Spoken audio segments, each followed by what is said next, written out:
कैसे अब इसको देख रहे हैं आप लोग? अब तो इसको कुछ दूसरा ही मोड़ दिया जाने लगा। दूसरा मोड़ दिया जाएगा ना, उसके पास कुछ बोलने का रास्ता ही नहीं है। तो कोचिंग संचालकों पर निशाना साधते हैं वो लोग।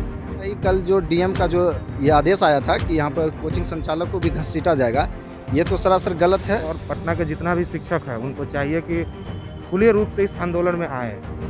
नमस्कार, न्यूज फॉर नेशन देख रहे हैं। मैं हूँ आपके साथ वंदना। पिछले 24 घंटे से आरआरबी एनटीपीसी रिजल्ट में हुई धांधली को लेकर पूरे बिहार में आंदोलन जारी है। आपको बता दें कि लगातार युवाओं को अपने भविष्य के लिए और अपने नौकरी के लिए सड़कों पर भटकना पड़ता है। इसी क्रम में अगर बताते चलें कि जो ट्रेनें हैं वो भी घंटों पटरियों पर रुकी हुई है। पूरा यातायात बाधित हो रखा है, लेकिन छात्र भी करें तो क्या, उनको विवश किया जा रहा है। तभी वो आज उग्र होकर सड़क पे हैं और पूरे बिहार में जो है वो आंदोलन कर रहे हैं, प्रोटेस्ट कर रहे हैं अपनी हक की लड़ाई के लिए। इसी क्रम में हम पहुंच गए हैं पटेल छात्रावास में और ये यहाँ का इतिहास आप सबको पता होगा और एक एक कर जुड़ेंगे और जानेंगे कि अब इन सब चीज़ के बीच जो है कोचिंग संस्थानों को घसीटा जा रहा है। कहा यह जा रहा है कि अब कोचिंग के संचालक के कहने के बाद ही जो है ये छात्र जो है उग्र होकर के सड़क पर प्रदर्शन कर रहे हैं, जिसमें खान सर का भी नाम आ रहा है। खान सर ने पिछले कुछ दिनों से उन्होंने सोशल मीडिया पर मुहिम चला रखी है। अब इसको लेकर के क्या लगता है कि खान सर पर भी संकट है? आइए हम कुछ लोग से जानते हैं। कैसे देख रहे हैं?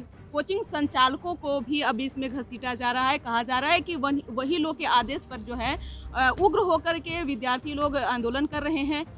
क्या आप लोग का आंदोलन जो है वो स्वाभाविक है या सचमुच में ये है? देखिए, कोई भी आंदोलन अगर इतना बड़ा आंदोलन है तो किसी के उकसावा पर इतना बड़ा आंदोलन नहीं हो सकता है। चंद लोग किसी के उकसावा पर आंदोलन कर सकते हैं, लेकिन इतना बड़ा आंदोलन है तो कहीं ना कहीं छात्रों का आंदोलन है, छात्र हित का आंदोलन है और इसके इसी रूप में लिया जाना चाहिए। छात्रों का हित इससे जुड़ा हुआ है। इसमें कोचिंग संचालकों का कोई हाथ नहीं है? नहीं, छात्र शक्ति राष्ट्र शक्ति है, उससे बड़ा कोई कोचिंग संचालक नहीं है। उसके सामने सब लोग हैं। कैसे देख रहे हैं? क्या लगता है कि ये स्वाभाविक है या संचालकों के कहने के? हमको तो मजाक लगता है इस बात से कि क्या आप जो ये जितने भी छात्र मौजूद हैं, क्या ये अनपढ़ हैं? किसी के कहने पे कुछ कर सकते हैं? इनको ये समझ नहीं है कि अगर हम पढ़ाई कर रहे हैं और इस तरीके से हैकिंग हो जा रहा है, छात्रों के साथ प्रॉब्लम हो रहा है, तो ये इनका खुद का प्रॉब्लम है। अब जब सारे छात्रों का प्रॉब्लम है तो ये किसी के इशारे पे काम क्यों करेंगे? ये कोई पॉलिटिकल पार्टी के लोग थोड़ी हैं। इनका हक मारा जा रहा है, इसलिए ये रोड पे हैं, सड़क पे हैं। संसद उनका है, सड़क हमारा है, हम लोग सड़क पे संघर्ष कर रहे हैं। बिल्कुल। कैसे अब इसको देख रहे हैं आप लोग? अब तो इसको कुछ दूसरा ही मोड़ दिया जाने लगा। अब दूसरा मोड़ दिया जाएगा ना, उसके पास कुछ बोलने का रास्ता ही नहीं है। तो कोचिंग संचालकों पर निशाना साधते हैं वो लोग। देखा जा रहा है कि यहाँ पे सबसे ज़्यादा भीड़ जो स्टूडेंट का कोचिंग के माध्यम से ही मतलब सब लोग आते हैं पढ़ने के लिए पटना में, क्योंकि पटना ही एक ऐसा जरिया है जहाँ पे कोचिंग यहाँ पे कुछ ज़्यादा ही मात्रा में है और गाँव से लोग आते हैं तो कोचिंग में ही पढ़ते हैं। तो वहाँ से कुछ मतलब ज़्यादा भीड़ देखने को मिलती है, इसलिए सरकार वहाँ पे ज़्यादा निशाना साधती है और उनके पास तो कुछ है नहीं, रोजगार तो दे नहीं सकते हैं। बिल्कुल।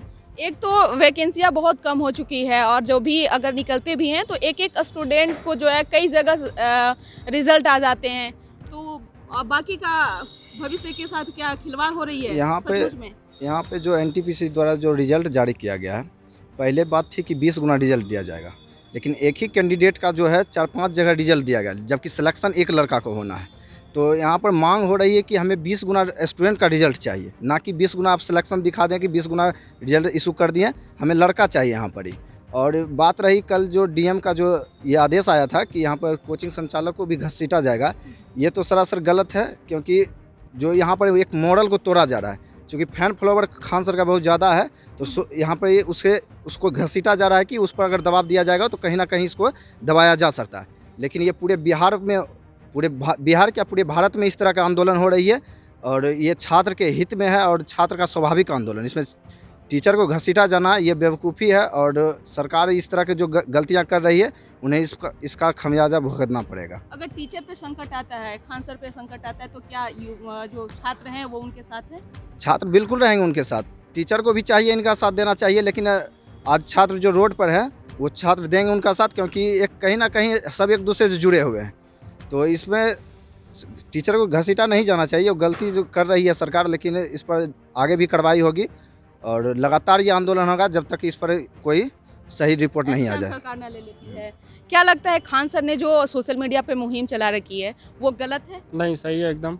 अब इसमें कहा जा रहा है कि कोचिंग संचालक के कहने के पे ही छात्र उग्र होकर के आंदोलन कर रहे नहीं, हैं। ऐसा कोई बात नहीं है। यहाँ पे छात्र खुद होशियार हैं, पढ़े लिखे हैं, तो किसी के कहने में आकर आंदोलन नहीं करेंगे। ऐसे टीचर को स्टूडेंट को पढ़ा रहे हैं तो स्टूडेंट का दर्द उनको मालूम है, इसीलिए वो साथ में हैं। और अगर उन पे भी कुछ आता है तो स्टूडेंट भी साथ देगा। यानी भविष्य में भी अगर कुछ संकट होता है तो छात्र उनके साथ हाँ, हैं। एकदम देगा, क्या नहीं देगा। अगर टीचर खुद खड़ा है स्टूडेंट के लिए, विद्यार्थी के लिए, तो स्टूडेंट का भी कर्तव्य बनता है कि वो साथ दे उनका। बिल्कुल, ये पटेल छात्रावास है। यहाँ पे लगभग 250 जो स्टूडेंट्स यहाँ रहते हैं। क्या लगता है जो सोशल मीडिया पे टीचर्स लोग मुहिम चला रहे हैं, खास करके सबसे पहले ने ये आवाज़ खान सर ने उठाई, जी जी, ये सही है या गलत ये है? बहुत ज़रूरी है।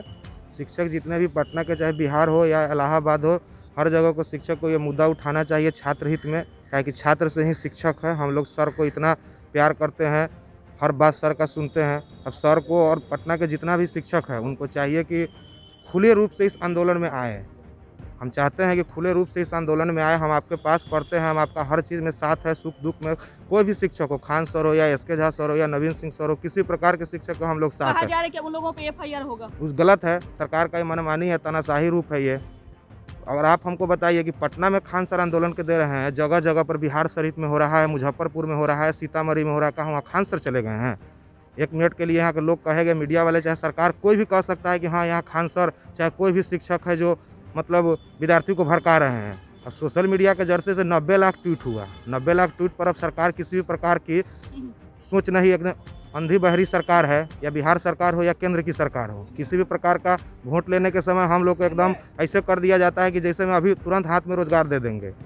बताइए, अब बोल रहे हैं कि एनटीपीसी का तो रिजल्ट खराब करिए दिए। अब विद्यार्थी जिसका खराब हो गया वो सोच रहा था कि चलिए ग्रुप डी है, ग्रुप डी में हम किसी भी प्रकार से अपना माता पिता का सपना पूरा करेंगे। आप ग्रुप डी में CBT 2 लगा दिए। जिस समय आप विज्ञापन प्रकाशित किए उस समय आपका किसी भी प्रकार का उस संबंधित नहीं था। आज तक रेलवे जितना भी बार एग्जाम लिया हो, 2018 में भी एग्जाम लिया हो, इससे ज़्यादा एग्जाम 2018 में लिया, इससे ज़्यादा विद्यार्थी 2018 में थे, लेकिन उस समय CBT 1 ही लिया गया। उसके बाद जो उसका प्रोसेस है करता है, और सरकार बोल रहा है कि इस प्रकार करेंगे, ये प्रकार का, ये जितना भी प्रकार है सरकार गलत कर रही है और एक प्रकार की धांधली और तानाशाही कर रही है। इसमें सभी आदमियों को, शिक्षक हो, विद्यार्थी हो, जो भी आदमी हो, सरकार के लोग और राजनीतिक पार्टी को भी इसमें साथ आना चाहिए, क्या कि राजनीतिक पार्टी बोलते हैं युवा हैं, युवा हैं, युवा हैं। अब बिहारी सरकार का आप ले लीजिए, गायब है। 1.5 साल पहले बिहार सरकार में गठन हुआ, बोला कि बिहार सेक्रेटरीट का बहाली आ रहा है। 1.5 साल का सरकार गठन जो 2019 में हुआ, 20 में हुआ, उसके बाद कितना समय हो गया?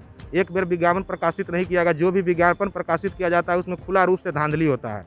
आप ले लीजिए, हाल ही में बिहार का दरोगा है कि सिलेबस के अकॉर्डिंग सब दुनिया का हर आदमी कहता है कि कुछ भी ऑक्सफोर्ड का दीजिए, चाहे JNU दीजिए, UPSC दीजिए, कि आप सिलेबस के अनुसार से पढ़िए, लेकिन सिलेबस से हटा दिया गया और उसमें उसका धांधली है। सिलेबस से किसी चीज़ को आप हटा दीजिएगा, विद्यार्थी क्या पढ़ेगा? चंद्रमा से कोई विद्यार्थी थोड़ी है। विद्यार्थी को जो आप सिलेबस दीजिएगा मैडम, वही विद्यार्थी पढ़ेगा। अब सरकार को जो माने, आयोग का जो माने तानाशाही कर रही है, बिहार सरकार हो चाहे केंद्र सरकार हो, किसी भी प्रकार का, हम लोग को सबसे बड़ा प्रॉब्लम ये है कि बिहार सरकार रोजगार देती ही नहीं है। आप देख लीजिए, सबसे ज़्यादा अगर NTPC चाहे ग्रुप, जी हर टाइम प्राइवेटाइजेशन केंद्र सरकार तो कर ही रहा है। ठीक है, अगर मान लीजिए बिहार सरकार को भी थोड़ा इस पर ध्यान देना चाहिए। केंद्र सरकार को तो हम मुद्दा उठाइए रहे केंद्र सरकार पर, बिहार सरकार को इस पर कुछ सोचना चाहिए, बिहार सरकार को कुछ इस पर बोलना चाहिए। बिहार सरकार कुछ बोल ही नहीं रहे। अगर बिहार में कुछ भी प्रकार का वैकेंसी निकाला, एक उस वैकेंसी निकालते हैं, 4 साल आप उसको लगा देते हैं। किसी भी प्रकार का एकदम, हम यही कहेंगे मीडिया बंधु और चाहे जो भी शिक्षक हो, चाहे जितने भी आदमी सुन रहे हो, इस आंदोलन में बढ़ चढ़ कर हिस्सा ले, नहीं तो आने वाला समय में हम लोग का पीढ़ी खराब होगा, हमारे आने वाला पीढ़ी प्रहार होगा। पूरी तरीके से इस मतलब जो है ना, मानवता को शर्मसार कर दिया जाएगा। एक बात, राजेंद्र नगर स्टेशन पर कोई विद्यार्थी MCC नहीं था और कोई नक्सलाइट नहीं था। नक्सलाइट जहाँ पत्थर चलाता है, जहाँ गोली चलाता है, आप उसको बात से समझाते हैं। अब विद्यार्थी अपना हक मानेगा, ऊपर डंडा चला दिए, आंसू गैस छोड़ दिए गए, आंसू गैस छोड़ दिए गए। अब उसमें NTPC में क्या किया, रिजल्ट दिया। अब ग्रुप डी में बोल रहा है कि मेडिकल स्टैंडर्ड बढ़ाएंगे। अब 2019 में विज्ञापन प्रकाशित कराया। 2019 के बाद पढ़ते पढ़ते कितना भी आदमी होता है। अब 2018 में जो आदमी ठीक है, हो सकता है उसका एक्सीडेंट हो जाएगा, हाथ टूट जाएगा, उस समय आप फॉर्म भरवाए, आप उसका मेडिकल स्टैंडर्ड बढ़ा दीजिएगा। इस सारा सरकार का धांधली है। इस पर सरकार को और केंद्र सरकार सहित बिहार सरकार के नीतीश कुमार हो, राज्यपाल हो, विपक्ष के नेता हो, जितने भी नेता हो, इन पर मतलब इस पर हाँ सबको आगे आना चाहिए। बिल्कुल। अब क्या लगता है कि अगर सरकार की मंशा क्या है? सरकार ये अब कह रही है कि कोचिंग संचालक जो हैं वो उग्र कर रहे हैं, छात्रों को विवश कर रहे हैं जो रोड पे हैं। एफआईआर करने की बात कही जा रही है। देखिए, बात ऐसी नहीं है। सरकार जो है अपनी सारी हर एक चीज़ को प्राइवेटाइजेशन की ओर ले जाने के लिए ये सरकार की ओर से कदम उठाई जा रहा है, जिसका छात्रों ने, हम सभी छात्रों ने पुरजोर तरीके से विरोध किया है। और हर जगह पे, जैसे दरभंगा हो गया, मुजफ्फरपुर हो गया, आरा हो गया, बक्सर हो गया है, इधर नालंदा शरीफ हो गया, हर जगह अपने अपने तरीके से विरोध कर रहे हैं कि सरकार जो अंधी गूंगी और बहरी हो चुकी है उनको ध्यान दिलाने के लिए कि ये अभी हम सब जो जनरेशन है अभी सोए हुए नहीं है। हम किसी भी चीज़ को प्राइवेटाइजेशन की ओर नहीं ले जाने देंगे आपको। इसी को लेकर के हम सभी लोग शांतिपूर्ण प्रदर्शन कर रहे थे, लेकिन सरकार की ओर से आंसू गैस, लाठीचार्ज और पुलिस ही पत्थर भी फेंक रही थी। ऐसा भी सीसीटीवी फुटेज आया है, जो कि सरकार की शर्मसार करने वाली बातें हैं। तो हमने पटेल छात्रावास के छात्रों से बात करने की कोशिश की। छात्रों का साफ तौर से कहना है कि अगर सरकार हमारे भविष्य के साथ खिलवाड़ करेगी तो आने वाले भविष्य में हम सरकार के साथ क्या खिलवाड़ करेंगे वो अंदाज़ा नहीं है। साथ ही साथ इन लोग का ये भी मांग है कि हम लोगों के साथ जो ज़्यादती सरकार कर रही है एनटीपीसी आरआरबी के रिजल्ट में, उसका दूध का दूध और पानी का पानी कर दे। हम लोग शांतिपूर्ण अपने घर में रह करके, अपने कोचिंग संस्थान में रह करके पढ़ेंगे लिखेंगे। हमको इन सब चीज़ों से कोई मतलब नहीं है, क्योंकि हम लोग को अपने भविष्य के साथ खिलवाड़ नहीं करना है। इस खबर बस इतना ही। बने रहिए न्यूज़ 4 नेशन के साथ। धन्यवाद।